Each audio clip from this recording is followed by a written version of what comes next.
Attention, please. The following emergency bulletin may affect your area. Listen carefully.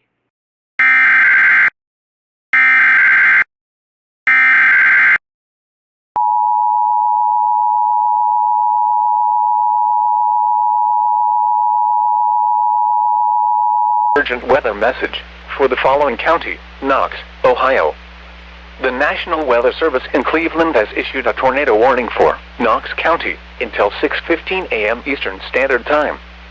At 5:35 a.m. Eastern Standard Time, a severe thunderstorm capable of producing a tornado was located over Centerburg, or 10 miles southwest of Mount Vernon, moving east at 35 miles per hour. Hazard, tornado. Source, radar indicated rotation. Impact, flying debris will be dangerous to those caught without shelter.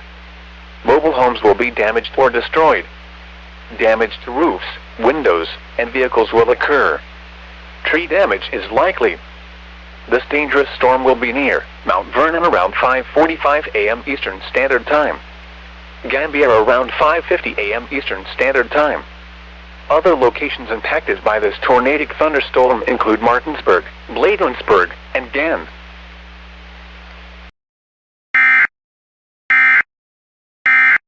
This emergency warning message has been broadcast for your safety. If your area is affected, take all necessary precautions and listen to any local radio, television, or cable outlet for further updates.